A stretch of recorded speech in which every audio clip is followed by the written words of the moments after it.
Todos hemos escuchado estas palabras. Todo lo puedo en Cristo que me fortalece. Es un versículo muy popular.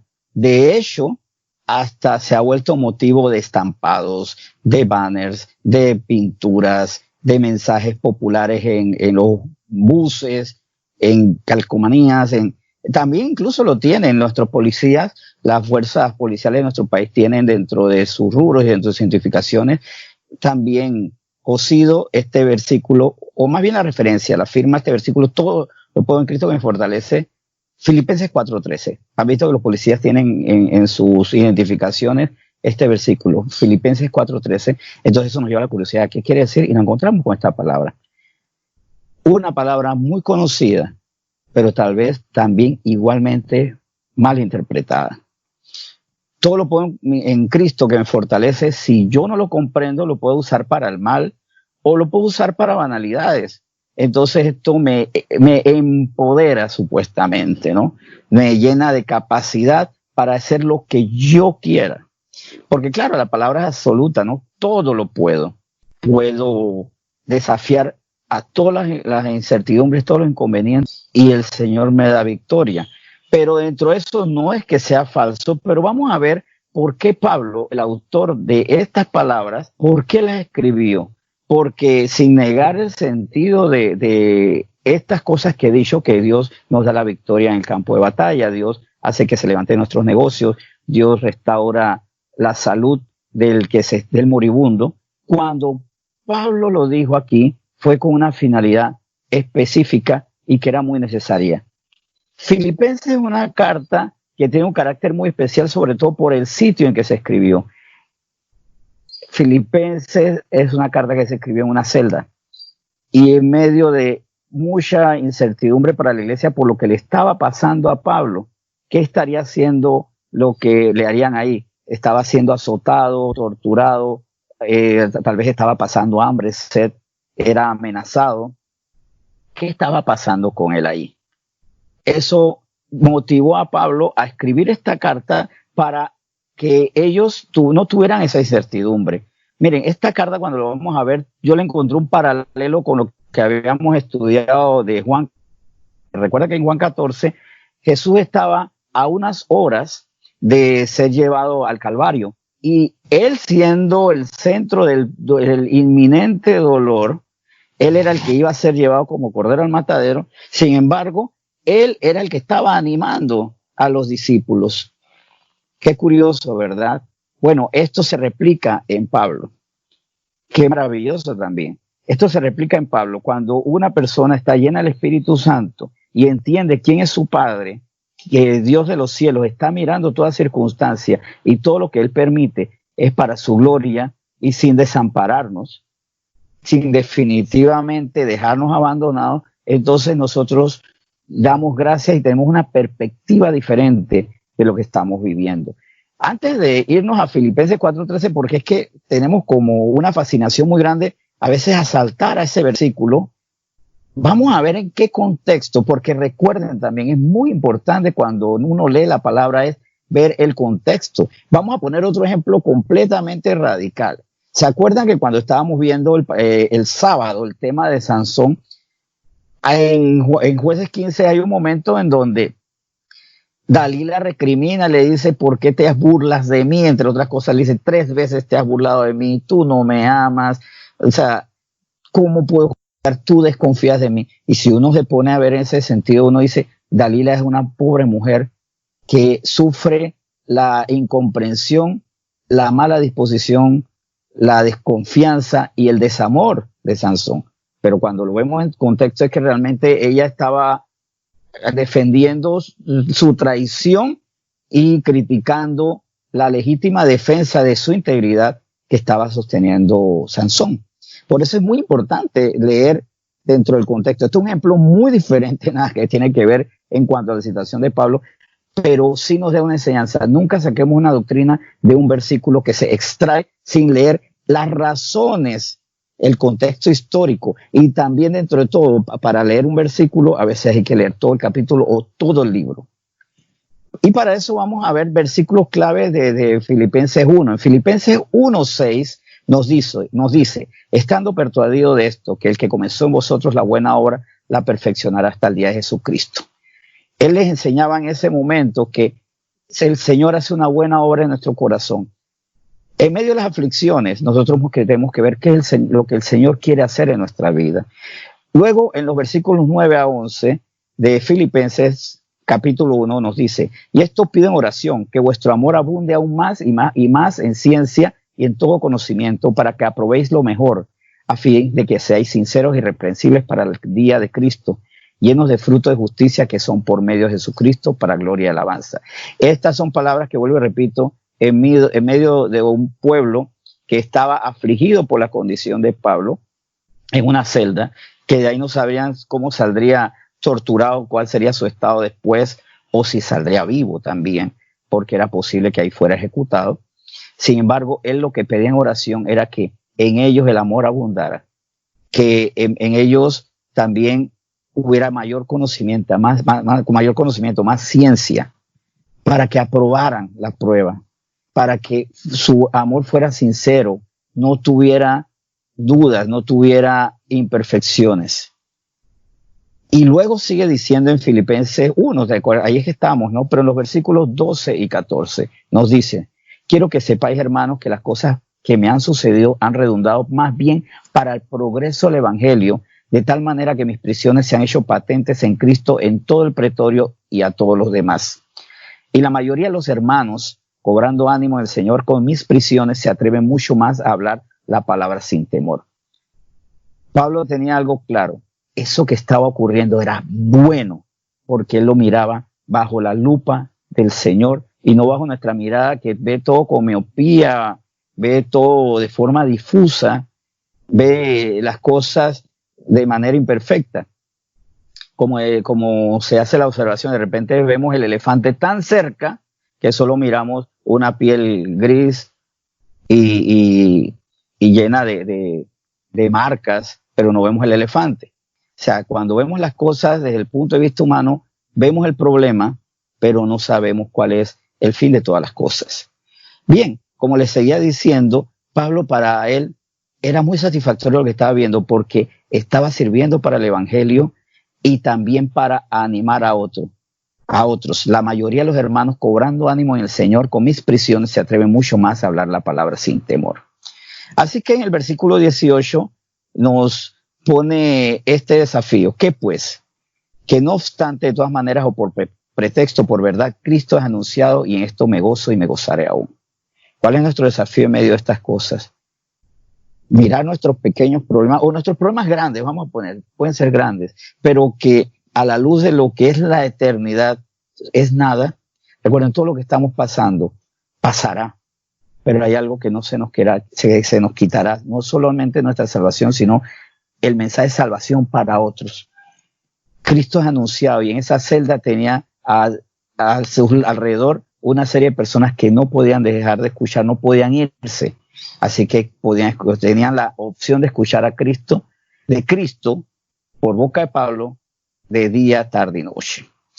Y es que para Pablo, ciertamente su vida no tenía el mismo sentido del ciudadano común. Por eso también hay otro versículo muy famoso de Pablo en la carta a los Filipenses, y es el versículo 21. Porque para mí el vivir es Cristo y el morir es ganancia. En Filipenses 3, él comienza también a reanimarlos a ellos porque se habían decaído, tenían miedo.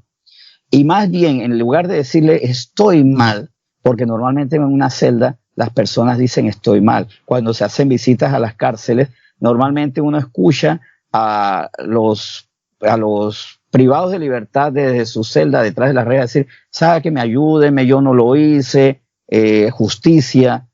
Sin embargo, él no pedía para sí. Sin embargo, nosotros a veces, viendo desde afuera, no entendemos estas cosas. Hermanos, dice Filipenses 3, 17 y 18, hermanos, sed imitadores de mí y mirad a los que así se conducen según el ejemplo que tenéis en nosotros. Porque por ahí andan muchos, de los cuales os dije muchas veces, y aún ahora lo digo llorando, que son enemigos de la cruz de Cristo. Claro, ¿cuál era la aflicción de él? No su vida. La aflicción de él era los enemigos de la cruz de Cristo y los que caían víctimas de las palabras mordaces, venenosas, mentirosas, insidiosas de los enemigos de la cruz de Cristo. Esa era su preocupación, porque recordar que para él el vivir era Cristo. Ese era su propósito, y para él la muerte no era un problema, sino era estar ya definitivamente en la presencia de Cristo, gozar eternamente de su amado. Ahora nos vamos al capítulo 4, acercándonos a este versículo que nos encanta, ¿no?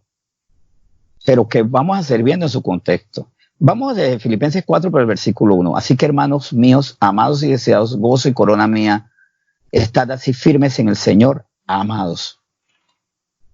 Mis amados, yo quiero que ustedes estén firmes, es lo que me interesa. Como Jesús en Juan 14:1, yo quiero que estén firmes en esto.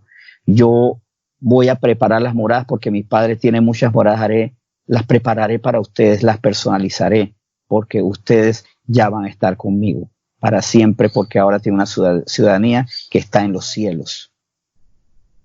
Sigue diciendo Filipenses, pero ya en el versículo 4. Regocijaos en el Señor siempre. Otra vez digo, regocijaos. No sufran en mis condiciones, regocíjense en el Señor. Y luego sigue diciendo, versículos 6 y 7. Por nada estéis afanosos, si no sean conocidas vuestras peticiones delante de Dios en toda oración y ruego con acción de gracia. Y la paz de Dios, que sobrepasa todo entendimiento, guardará vuestros corazones y vuestros pensamientos en Cristo Jesús. Claro, hay situaciones que nos pueden preocupar, pero no estemos afanosos, más bien regocijémonos es en el Señor. No estemos afanosos por las cosas que estamos viviendo. Más bien, guardemos nuestra mente. Por eso su anhelo era verlos bien, y su afán era procurar que no estuvieran mal, trabajar para que no estuvieran mal. Entonces él sabía que de dónde vienen nuestras preocupaciones, de nuestra mente, que se llena de posibilidades. Nos hacemos una película. Yo les digo, una de mis debilidades es que yo me hacía películas con todo. Cada vez que yo estaba viviendo una situación difícil, me hacía una película, hasta que ya yo dije, vean acá, yo no soy Spielberg. El cine sí hago cine, pero mi vida no es una película. O sea, definitivamente no puedo andar creándome un mundo de posibilidades, y más bien, en vez de estar sufriendo por lo que pienso, más bien confrontar la realidad que está presente delante de mí, y sobre todo bajo la lupa de la verdad que es en Cristo Jesús, como Él lo ve. Dice Filipenses 4, pero ahora los versículos 8 y 9. Por los demás, hermanos, todo lo que es verdadero, todo lo honesto, todo lo justo, todo lo puro, todo lo amable, todo lo que es de buen nombre, si hay virtud alguna, si algo digno de alabanza, en esto pensad. Lo que aprendisteis y recibisteis y oísteis y visteis de mí, esto haced, y el Dios de paz estará con vosotros. Vemos que él enfatiza, no piensen en mentiras, ya yo les enseñé la verdad. El Señor tiene el control de todo. Él permite lo que es para su gloria y propicia lo que es la salida de nosotros, de nuestro Egipto, hacia la tierra prometida, aquí en la vida abundante que nos quiere proveer, y también la tierra prometida que es la eternidad, donde ya no habrá sufrimiento, no habrá angustia, no habrá enfermedad, no habrá dolor, no habrá maldad de otras personas, ya no habrá elucubraciones, ya no habrá intrigas, conspiraciones ni nada de esto. Piensen en esto, piensen que Dios los ama, piensen en que Dios tiene misericordia de ustedes, piensen que esto es para nuestro crecimiento, piensen que es tiempo de anunciar al vencedor y no hablar de lo que nos derrota. Ya con todo este contexto, vámonos a Filipenses 4, 11 a 12. Estamos acercándonos ya al versículo que se ha hecho muy popular, pero que a veces es muy descontextualizado. Filipenses 4, el 11 al 12 nos dice, no lo digo porque tenga escasez, pues he aprendido a contentarme, cualquiera que sea mi situación, porque evidentemente tenía escasez. Sé vivir humildemente y sé tener abundancia. En todo y por todo estoy enseñado. Así que para estar saciado como para tener hambre, así para tener abundancia como para padecer necesidad.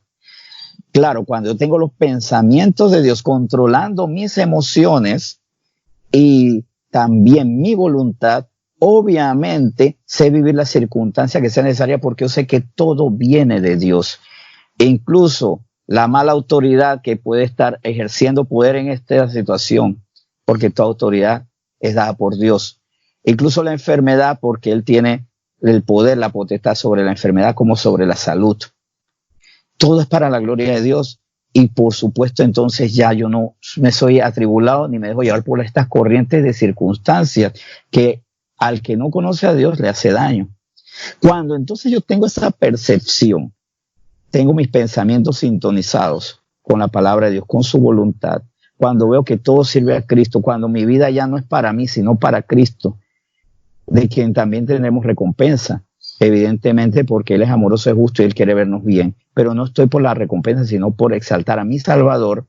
Entonces, Filipenses 4:13, todo lo puedo en Cristo que me fortalece. Ahí es que está el secreto de esto.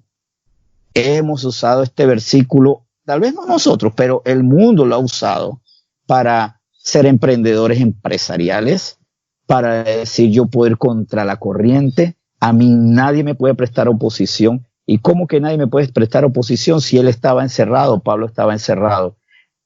La injusticia del mundo le estaba haciendo oposición a él, pero es que su fortaleza no estaba en lo visible, estaba en que él allí estaba glorificando a Cristo, porque también él está dando testimonio. Miren lo que son los cristianos, que en vez de estar abatidos, hacen cánticos de alabanza, hacen salmos en su nombre, viven una vida pura y no se dejan contaminar. Cuando yo estoy en Cristo, entonces soy fortalecido porque él a mí me va mostrando qué es lo que debo hacer, pero también espiritualmente me va dando ese gozo, la satisfacción de vivir conforme a mi Salvador, de que estoy alegrando su mirada, porque Él nos mira, Él sigue estando mirando lo que hacemos, como el Padre que dice que los ojos de Jehová recorren toda la tierra para mostrar su favor y poder para quienes tienen corazón perfecto para con Él. Asimismo Jesús, nuestro abogado ante el Padre, sigue viendo nuestras acciones, sigue abogando por nosotros, sigue respaldando y con toda potestad nos sigue bendiciendo. Todo lo puedo en Cristo que me fortalece, porque es mi alma la que Él fortalece. No porque Él cambia mi entorno, porque también este versículo yo lo puedo sostener mal pensando, es que Él me fortalece porque debilita a los enemigos. No, no es que Él debilita a los enemigos, no es que a los enemigos los vuelve de barro, sino que a mi voluntad la vuelve de acero, para yo soportar toda prueba. El fortalecimiento que me da Cristo es por su espíritu en el mío y por su consiguiente en mi alma y en mi cuerpo. Entonces ahí me levanta como las águilas son levantadas nuevamente. Y así será mi vuelo como el de las águilas. Eso es lo que tenemos que comprender. La fortaleza que Él quiere dar a mi espíritu. En resumen, nosotros a veces queremos ser cristianos para que el mundo cambie. Y está bien. Pero antes de eso es para que nosotros cambiemos ante el mundo. No es para que el mundo se caiga derrotado a nuestros pies, sino para que Cristo a través de nosotros pueda vencer. No es para que el mundo sea como yo quiero, sino para yo ser, o sea, más bien para que yo sea como Dios quiere que sea en ese mundo. No es para que el cielo se ilumine porque todo está oscuro, sino para que yo sea la luz para todos los que están a oscuras. Entonces, en ese propósito, todo lo puedo en Cristo que me fortalece, porque me hace competente para mostrar su carácter.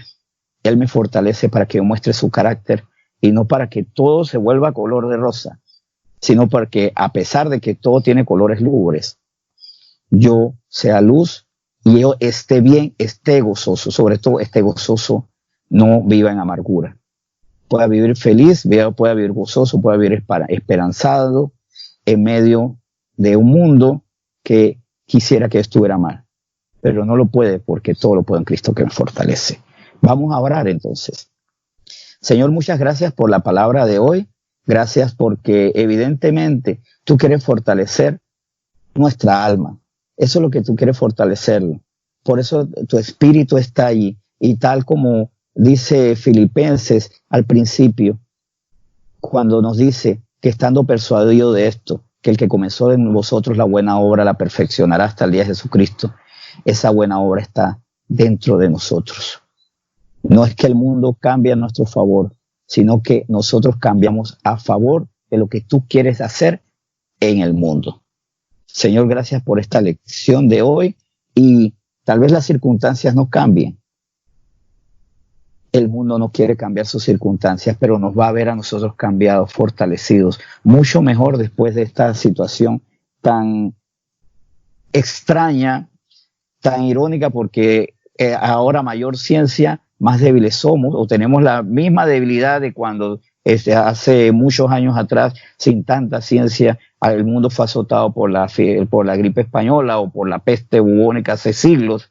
Igual estamos siendo volubles, igual no tenemos libertad. ¿De qué nos ha servido tanta ciencia? Pensamos, pues ¿de qué nos ha servido a nosotros Cristo? Poder vivir y salir mejor de esta situación, de nuestro desierto, para dar testimonio. Todo lo podemos en Cristo que nos fortalece, por supuesto. Cuando sabemos que Él nos fortalece es nuestra alma, para no ser víctimas de las situaciones que a otros le derrumban. Por eso hoy, Señor, te damos gracias por este tema. Te bendecimos en el precioso nombre de Cristo Jesús. Amén.